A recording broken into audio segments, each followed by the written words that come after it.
இந்த நாளிலும் கூட அன்பு குடும்பத்தோடு நாம் இணைந்து ஆண்டவரை தொழுது கொள்ளும்படியாக ஒரு பெரிய சாக்கியத்தை தந்திருக்கிறார். ஆண்டவருக்கு நன்றி செலுத்துவோம்.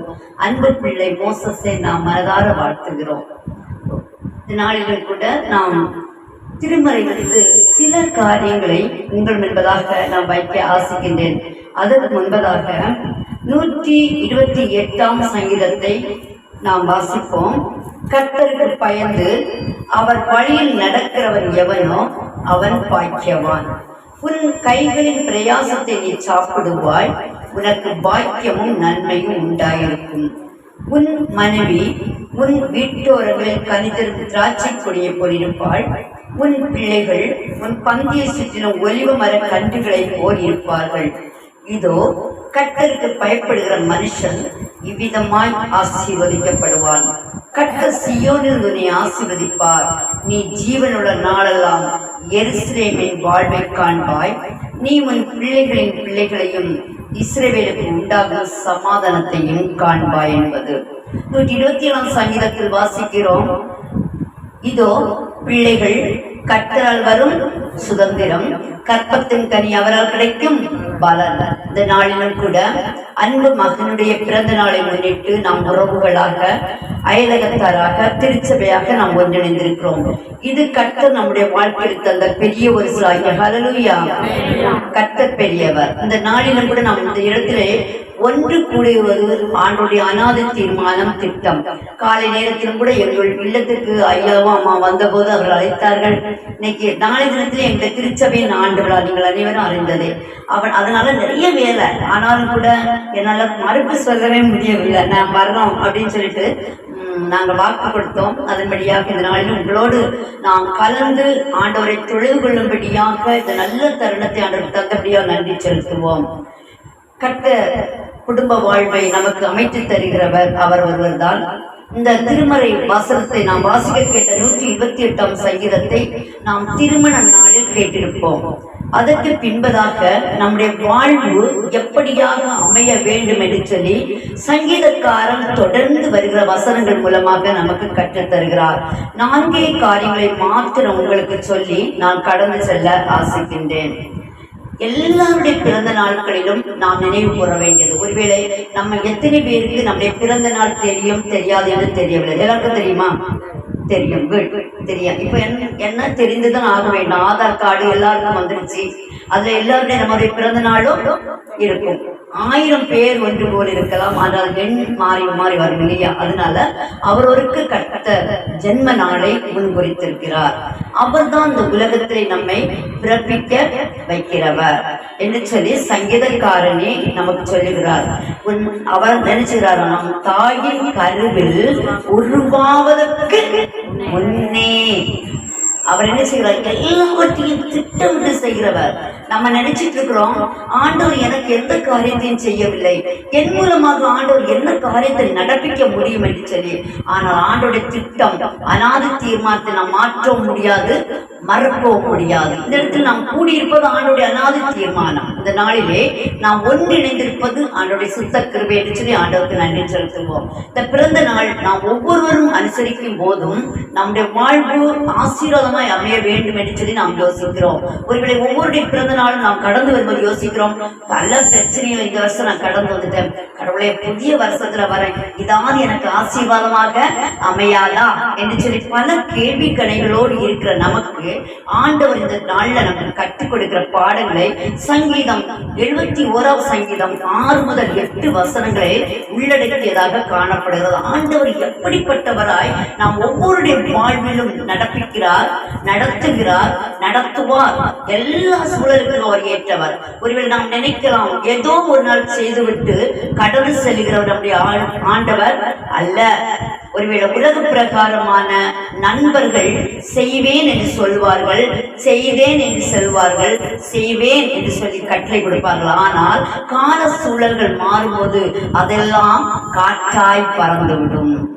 ஆனால் கர்த்தர் சொன்னது சொன்னதே, அவருடைய வாக்கு மாறுவதில்லை என்று சொல்லி அவர் மனுபுத்திரன் இல்லை.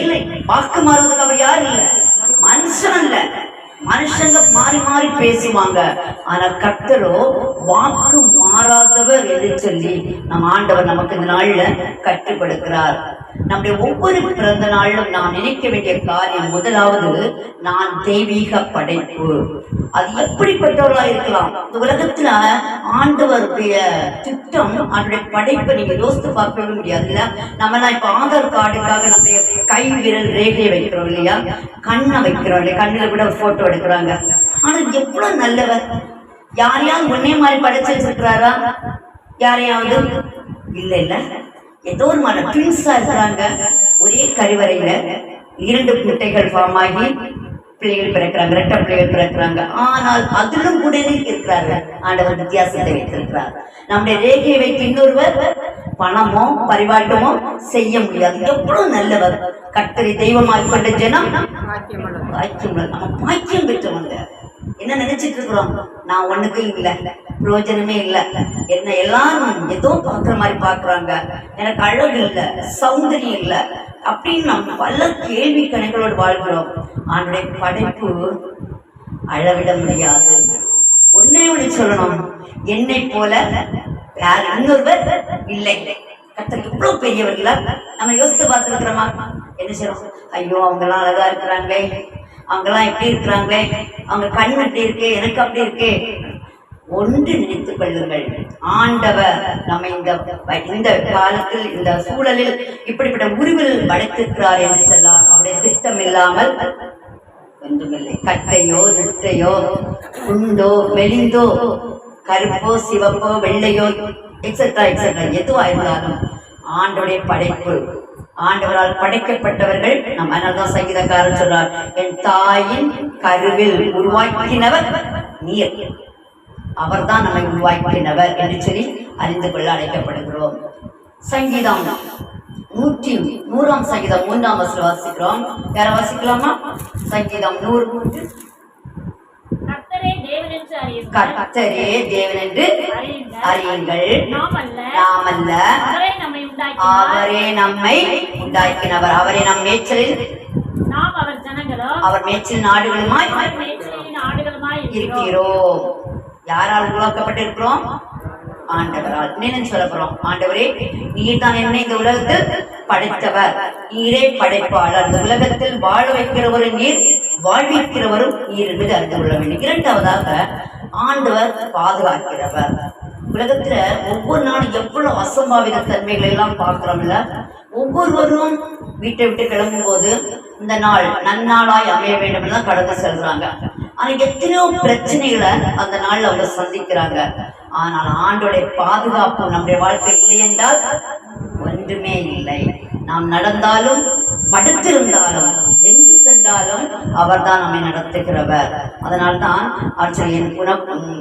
உண்மையில் என் கண்ணை வைத்து உனக்கு ஆலோசனை சொல்வேன் என்று சொல்லி, வழி இதுவே, இதிலே நடவுங்கள் என்று சொல்லி, உனக்கு பின்னாலே சொல்லப்படும் சத்தம் காதுகளில் கேட்கும் என்று சொல்லி, அவர் நமக்கு கேட்கும்படியாக பாதுகாப்பை கொடுத்து ஒவ்வொரு நாளும் நடத்துகிறவர் என்று சொல்லி நாம் அறிந்து கொள்ள வேண்டும். மூன்றாவதாக, ஆண்டுடைய வழி நடத்துதலை நாம் அறிந்து கொள்ளவே முடியாது. பல நேரங்களிலே நமக்கு கரண்டு முரடான வாழ்வு அமைத்து இருக்கிறது போல தோணும். நம்ம யோசிப்போம், ஆண்டவரே நான் நல்லாதானே இருந்தேன், நல்லாதானே ஊழியம் செய்றேன், நல்லாதானே எல்லாருக்கும் எல்லாம் செய்றேன், ஆனால் இந்த பாடுகள் ஊடாய் நான் கடந்து வருகிறேனே என்று சொல்லி பல கேள்விகள் வரும். ஆனால் சங்கீதக்காரன் 119ஆம் சங்கீதம் 105 இப்படியாக சொல்கிறான், உம்முடைய வசனம் என் கால்களுக்கு தீபமும் என் பாதைக்கு வெளிச்சவுமாயிருக்கிறது என்று. ஒருவேளை வாழ்க்கையிலே பல இடர்பாடுகளை நாம் கடந்து வந்தாலும் கூட ஆண்டவர் ஒருவர் மாத்திரமே நம்மை வழி நடத்துகிறார்.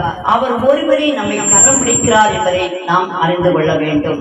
மூன்றாவதாக, ஆண்டவர் நம்முடைய வாழ்க்கையிலே பெற்றுக்கொண்ட ஆசீர்வாதத்திற்காக எப்போதும் நன்றி உடையவர்களாக காணப்பட வேண்டும், அவளை துதிக்கிறவர்களாய் காணப்பட வேண்டும். அதனால சங்கீதம் 34:1 வாசிக்கிறோம், கர்த்தரை நான் எக்காலத்திலும் ஸ்தோத்தரிப்பேன், அவர் எப்போதும் என் வாயில் இருக்கும் என்று சொல்லி. ஆண்டோட பெற்றுக்கொண்ட ஆசீர்வாதத்தை நாம் பெற்று அனுபவித்து உடனே நாம் மறந்து போய் ஆண்டவருக்கு பிரியமில்லாமல் வாழ்வதை விட, ஆண்டவர் எப்போதும் எனக்கு நன்மை செய்கிறவர், வாழ்வழிக்கிறவர், என்னோடு இடைவெளிகிறவர். இந்த ஜனத்தை எனக்கென்று ஏற்படுத்தினேன், இவர்கள் துதியை சொல்லி வருவார்கள் என்று சொல்லி ஆண்டவர் உங்களையும் என்னையும் இந்த உலகத்திலே இந்த நாள் வரையிலும் உயிரோடு வைத்திருக்கிறார் என்று சொன்னால் அவருடைய திட்டம் இல்லாமல் இல்லை. கடந்த நாட்களில் கொரோனாவில் எத்தனையோ பேர் மாண்டு போயிட்டாங்க. எத்தனையோ படித்தவர்கள், பட்டதாரிகள், அறிவாளிகள், செல்வந்தர்கள், வசதி வாய்ப்பில் இருந்தவங்க இந்த உலகத்துல ஒன்றும் கொண்டு வரவில்லை, கொண்டு போவதில்லை என்று சொல்லி அழிவுக்கு நேராய் கடந்து சென்று மரணத்தை கடைந்தார்கள். ஆனால் ஆண்டவர் உங்களுக்கு எனக்கு ஜீவன் தந்திருக்கிறார் என்று சொன்னால் அவருடைய அநாதி தீர்மானம், அவருடைய திட்டம், நம்மை கொண்டு ஆண்டவர் இன்னும் என்ன காரியம் செய்ய சித்தம் கொள்கிறார் என்று சொல்லி அவருடைய பாதப்படியிலே அமர்ந்திருந்து, ஆண்டவரை என்னை கொண்டு நீ என்ன செய்ய சித்தமா இருக்கிறீர், எனக்கு திட்டமிட எனக்கு பலம் தாரும், புயவர் நீர் களிமண் நான் என்று சொல்லி நம்மை முழுமையாக தாழ்த்தும் போது என்னை நேர்வழியாய் நடத்தி வந்த கர்த்தருக்கு ஸ்தோத்திரம் என்று சொல்லி எலியேசர் சொன்னவனமாக ஆண்டவர் ஒவ்வொரு நாள் நம்மை நடத்துவார், போதிப்பார், செயல்படுத்துவார் என்பது சந்தேகம் இல்லை. அன்பு குடும்பத்தை நாங்கள் வாழ்த்துகிறோம். ஊழியக்கார பிள்ளைகளோடு இணைந்து நாங்களும் கலந்து கொள்வதை நினைத்து ஆண்டவருக்கு நன்றி செலுத்துகிறோம். விசேஷமாக அவருடைய குடும்ப வாழ்வுக்குரிய நன்மையாகிய பிள்ளை செல்வங்களை கர்த்தர் கொடுத்து இந்த நாளிலும் கூட 10வது பிறந்த நாளை காண செய்த அன்பு மகன் மோசஸுக்காக ஆண்டவருக்கு நன்றி செலுத்துவோம். பெற்றோருக்கு ஈவாய் கொடுத்த மகன் மூலமாக கர்த்தர் இந்த உலகத்திலே என்னென்ன காரியங்களை செய்ய நடப்பிக்க சித்தப்படுகிறாரோ நடப்பிக்கும்படியாக நம்முடைய ஜெபங்களை பிள்ளைகளை தாங்குவோம். அவருடைய வாழ்வு செழிக்கட்டும். குடும்பமாக இணைந்து ஆண்டவருக்கு நாம் நன்றி செலுத்துவோம். கர்த்தர் தாம் இந்த வார்த்தைகளை ஆசீர்வதிப்பாராக. கண்களை மூடுவோம். அன்பு நிறைந்தவரே, நாங்கள் வந்தடைத்தக்க கண்மலையாய் இருக்கிறவரே, ஒருவரும் சேரக்கூடாத உன்னத ஒளியில் வாசமாயிருக்கிற பரிசுத்தராகிய உண்மை நாங்கள் தொழுது கொள்படி தருகிற கிருபைகளுக்காக உமக்கு நன்றி செலுத்துகிறோம். ஓயாமல் தூதர்கள் பரிசுத்தர் பரிசுத்தர் என்று போற்றப்படுகிற திரியேக கடவுளை நாங்கள் தெய்வமாக கொண்டிருப்பது நாங்கள் பெற்றுக்கொண்ட வாழ்வு பாக்கியம் சாக்கியம் என்று சொல்லி நன்றி செலுத்துகிறோம். இந்த நாளில் கூட இந்த இல்லத்தோடு இணைந்து நாங்கள் தொழுது கொள்ளும்படியாக கர்த்தர் நன்மைகளை ஒரு கணம் நாங்கள் நினைக்கவும், எங்களுடைய வாழ்வை சிந்தித்து பார்த்து நாங்கள் எந்த நிலையில் இருக்கிறோம் என்று சொல்லி ஆராய்ந்த கிருபைகளுக்காக நன்றி செலுத்துகிறோம். அன்பு அம்மாவையும் ஐயாவையும் பிள்ளைகளையும் கர்த்தர் ஆசீர்வதிக்கவே செபிக்கிறோம். விசேஷமாக தன்னுடைய பிறந்த நாளை காண்கிற அன்பு மகன் மோசஸுக்காக நாங்கள் செபிக்கிறோம். வயதுக்கேற்ற வளர்ச்சி, ஆரோக்கியம், சைக்கியத்தை கற்றுக் கொடுப்பீராக. பிள்ளைகள் மூலமாக பெற்றோர் மகிழட்டும். அவன் வைத்திருந்த திட்டத்தை அறிந்து செயலாட்ட கிருபைத்தார். மற்ற மக்களை கர்த்தர் ஆசீர்வதிக்கும்படியாக நாங்கள் ஜெபிக்கிறோம். உறவுகளாக, நண்பர்களாக இந்த நாளிலும் கூட அன்பு மகனை நாங்கள் வாழ்த்தும் போது அந்த வாழ்த்துதல் நமக்கு பிரியமாய் அமையவும், நாங்கள் சொல்கிற வாழ்த்துதல் மூலமாக பிள்ளைகளுடைய வாழ்வு செழிக்கவும் கிருபைத்தார். ஊழியர்களை செய்கிற அன்பு குடும்பத்தை கர்த்தர் ஆசீர்வதித்து உயர்த்தும். பொறுப்புள்ள உத்தியோகத்தை ஆசீர்வதியும். போக்கில் அவர்களுடைய கிருபையும் சமாதானம் வழிநடத்தலும் பாதுகாப்பு இருக்கட்டும். மீதமுள்ள நேரம் எல்லாம் உங்களுடையதாகட்டும். நீர் பெருகவும் நாங்கள் சிறும் ஒப்பு கொடுக்கிறோம். மீட்பர் இயேசு கிறிஸ்துவின் வழியாக ஜெபிக்கிறோம் பிதாவே, ஆமென்.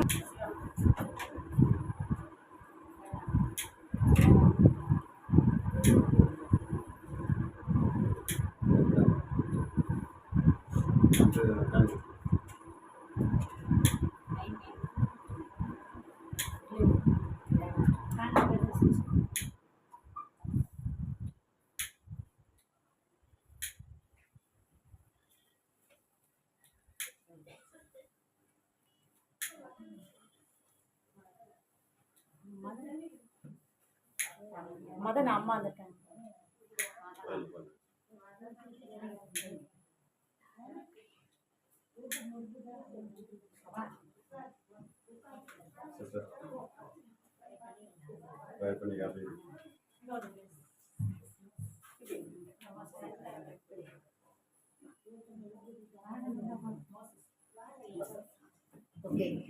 அன்பு மகனை நாம் பாராட்டி வாழ்த்து பாடல் பாடலாமா? Happy birthday to you, happy birthday to you, happy birthday dear Moses, happy birthday to you. May God bless you, dear. May God bless you, dear. May God bless dear Moses. May God bless you, dear. Happy long life to you. Happy long life to you. Happy long life, dear Moses. Joseph. Happy long life to you. Clap for number 10. 1, 2, 3, 4, 5, 6, 7, 8, 9, 10. Okay. God bless you. Okay.